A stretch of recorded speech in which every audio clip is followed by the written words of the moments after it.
They claim that they can't release their budget because of fears that the competitors will see it, but that's patent nonsense. What they really don't want is they don't want the public to see it, because the public, who might be able to do math, can actually go in and look at the proposed outcomes and the cost to taxpayers and probably see that it doesn't make sense financially. It certainly doesn't make sense socially, because they haven't really evaluated what the social impacts are going to be. They haven't evaluated what the security costs are going to be, and we saw with Vancouver that was $1 billion. It could be something along the same line or order of magnitude here in Victoria. We don't know what the environmental impacts are. We don't really know anything about this bid besides as we've seen that it's come up out of the blue, all of a sudden it hits the event horizon without any very clear idea what's behind it. And all we know is that a fellow named David Black and some presumed other business people in Victoria are driving this bid. So the taxpayers are being asked to take on an enormous potential burden for uncertain benefits with almost complete secrecy surrounding the whole enterprise, in terms of it doing anything that is going to benefit average Victorians. It's simply not going to happen.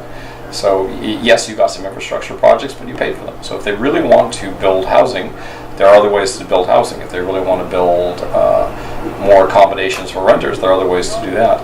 You don't need to have a facade of these games that come with all the security headaches and all the civil liberties disruptions to actually make that happen. This is unnecessary for those purposes.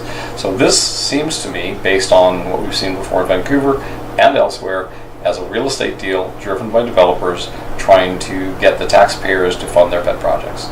And I think it's simply spilled over from Vancouver to Victoria.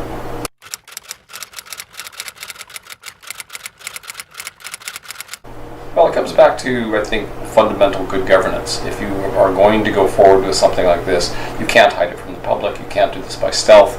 You can't go forward with a project where the public is not aware of the budget, where they're not aware of a business plan, where these things are not made available, and where you don't have consent. You cannot claim consent simply because you were elected a couple years ago and you've been doing this under the radar ever since. You need to take it out to the people. If you don't do that, you don't have a legitimate bid.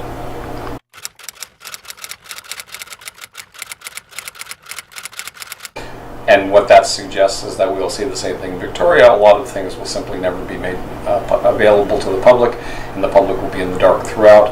And then somewhere after 2022, they're going to get the bill, and they're going to be shocked and horrified that how did it get so big? Why didn't we know? How come this was never disclosed?